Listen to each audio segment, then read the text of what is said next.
Le cancer de la vessie est le 4e le plus fréquent en France. Son taux d'incidence est de 14 pour 100 000 chez les hommes et 3 pour 100 000 chez les femmes. Ses principaux facteurs de risque sont le tabac et certaines expositions professionnelles comme les hydrocarbures qu'on peut retrouver dans les caoutchoucs. On distingue 2 types de cancers, donc les tumeurs de vessie non musculo-invasives ou TVNIM et les tumeurs de vessie musculo-invasives ou TVIM. 80% des cancers nouvellement diagnostiqués sont des TVNIM, parmi lesquels on retrouve 70% de tumeurs de stade TA, 10% de carcinome in situ et 20% de tumeurs de stade T1. Les tumeurs sont définies donc par leur stade et leur grade, dont voici les classifications. Donc on parle de tumeurs TVNIM pour toutes les tumeurs de stade TA, tous les carcinomes in situ, donc stade TIS, et toutes les tumeurs de stade T1. Pour le grade, on a 2 classifications, donc celle de l'OMS de 1973 qui distingue 3 grades, donc 1, 2 et 3, et la nouvelle classification de 2016 qui distingue les patients à bas grade de ceux de haut grade. Et donc on voit sur ce schéma les correspondances entre les 2 classifications. Et donc dans cette étude, on va s'intéresser spécifiquement aux tumeurs TAG1. Donc la principale problématique de ces tumeurs, c'est qu'elles récidivent fréquemment, avec donc des événements qui vont altérer la qualité de vie des patients. Elles sont aussi à risque de progression. Et donc d'après la littérature, à 5 ans, le taux de récidive varie de 30 à 78%, et le taux de progression de 7 à 40%. À savoir que la définition de la progression n'est pas homogène d'une publication à l'autre. Parfois, les stades T1 sont inclus, parfois, on parle de progression qu'à partir du stade T2. Les objectifs de cette étude étaient les suivants. Donc, dans une population de TAG1, d'étudier dans un premier temps les facteurs de risque de progression, et dans un deuxième temps, d'étudier les facteurs de risque de récidive.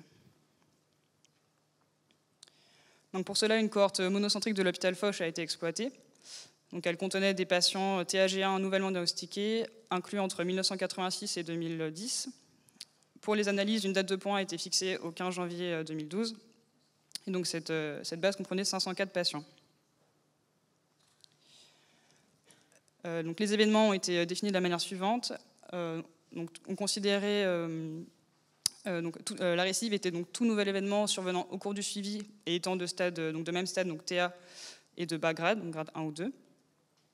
Pour la progression, on a en distingué 2 types, donc les TVNIM, donc qui étaient tout nouvel événement survenant au cours du suivi et étant de stade TA au grade T1 et carcinome in situ. Et donc pour la progression TVIM, c'était toutes les tumeurs de stade T2 et plus, quel que soit le grade. Donc les variables à disposition étaient les suivantes. On avait les caractéristiques de la population en termes d'âge, sexe, statut tabagique initial. Les caractéristiques initiales de la tumeur en termes d'histologie, la taille, le nombre de foyers et la localisation. Les caractéristiques des événements qui survenaient donc au cours du suivi, également le traitement reçu au cours du suivi et le statut vital. Donc cette étude pose un certain nombre de problématiques. Tout d'abord, on a des variables d'exposition qui vont varier au cours du suivi, donc comme par exemple le nombre de récidives. On a donc également des données répétées et des événements récurrents. Si on reprend l'exemple des récidives, elles vont être considérées dans certaines analyses comme la variable explicative, donc on sera dans le cadre de données répétées, et dans d'autres analyses, ce sera la variable à expliquer, donc l'outcome, et donc là on sera dans le cadre d'événements récurrents, avec les problèmes de corrélation qui vont exister entre les mesures qui seront effectuées pour un même patient et qu'il faudra prendre en compte dans les analyses.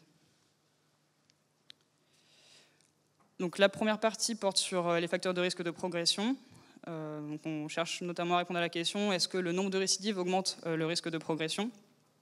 Pour ça, un modèle de Cox à variable dépendant du temps va être utilisé. La seconde partie porte sur les facteurs de risque de récidive. Donc facteurs de risque en termes de nombre de récidives, de localisation et de délai de survenue. Et donc pour ça, la méthode de Landmark et les modèles à fragilité sont des méthodes qui permettent de prendre en compte les problématiques que j'ai exposées précédemment. Donc je vais vous détailler très rapidement chacune de ces 3 méthodes. Voici l'expression du modèle de Cox à variable dépendant du temps. Donc on a lambda de t, le risque instantané de progression, qui s'exprime en fonction de x de t, donc notre variable explicative d'intérêt, nombre de récidives, et donc qui dépend du temps. Bêta 1, son coefficient associé, donc qui représente l'augmentation de risque de progression pour une récidive supplémentaire. Et puis donc les covariables associées. Et donc l'intérêt de ce modèle, c'est de tenir compte du fait que le nombre de récidives est une variable qui va varier, enfin, se modifier au cours du suivi. La méthode de Landmark est une autre méthode qui permet de prendre en compte le fait que nos groupes donc, sont définis sur une variable qui se modifie au cours du suivi. Le principe est en fait de décaler la date d'origine à une date postérieure, de façon à pouvoir mesurer notre variable explicative avant le début du suivi. Donc si on prend l'exemple, on s'intéresse à l'effet du nombre de récidives sur le risque de survenue d'une nouvelle récidive. On va se placer à 3 ans, donc décaler la date d'origine à T1 égale 3 ans, et mesurer notre nombre de récidives entre T0 et T1. Et on regarde donc son effet sur le risque de survenue d'une récidive après 3 ans. Enfin, donc le modèle à fragilité est un modèle à effet aléatoire pour événements récurrents de survie. Son intérêt est qu'il permet de prendre en compte l'ensemble des récidives pour l'analyse et pas seulement la première qui survient après le suivi, comme c'était le cas pour le landmark. Son expression est proche de celle du modèle de Cox, auquel on rajoute un terme aléatoire, donc UJ, qui permet de prendre en compte la corrélation qui existe entre les mesures qu'on effectue pour un même patient. Donc on a vu les méthodes, je vais passer à la partie résultats.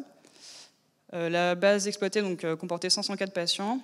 6 ont été exclus puisque les patients présentaient une tumeur initiale donc localisée au niveau de l'urtère et c'est des tumeurs de mauvais pronostic, enfin de pronostic un peu différents. 28 ont été exclus puisqu'ils avaient reçu un traitement diagnostique et on voulait vraiment avoir une population homogène en termes de prise en charge initiale. Et donc les analyses portent sur 470 patients TAG1.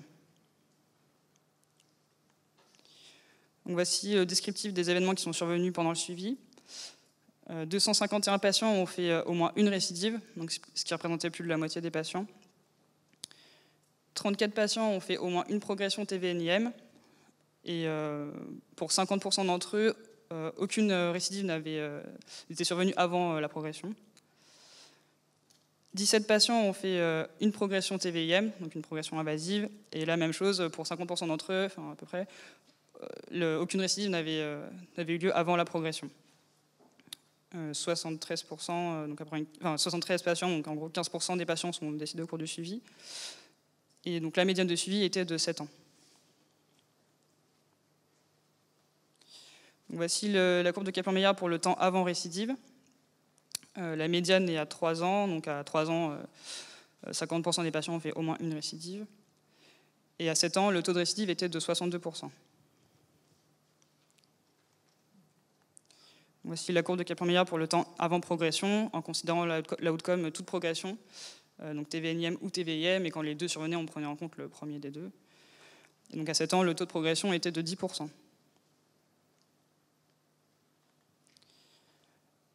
Donc voici la distribution du nombre de récidives, donc, autrement dit le nombre de patients en fonction du nombre de récidives. Donc ce qu'on voit, c'est que la plupart des patients font 1, 2 ou 3 récidives au cours du suivi.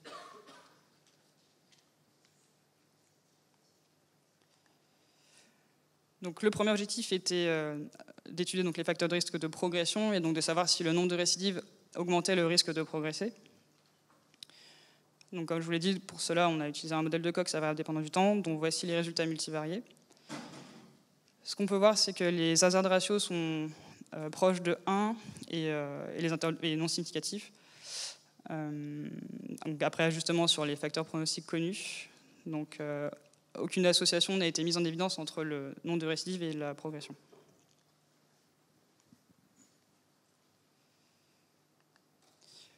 Le second objectif donc, portait sur les facteurs de risque de récidive, en termes de nombre de récidives, de localisation et de délai de survenue.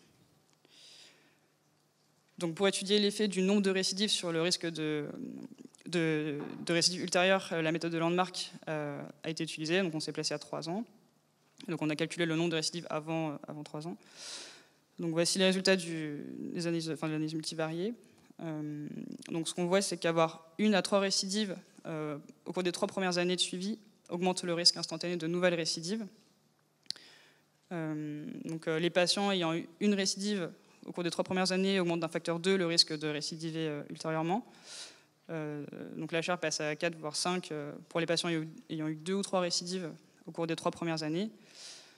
Par contre, pour les patients ayant fait 4 récidives ou plus, la force de l'association est moindre, ce qui peut s'expliquer soit par le fait qu'on avait moins de patients, donc il y a seulement 15 patients qui ont fait 4 récidives ou plus au cours des 3 premières années, soit par le fait que le nombre de récidives est un facteur pronostique fort au début de l'histoire de la maladie et qu'ensuite l'effet s'atténue avec le suivi.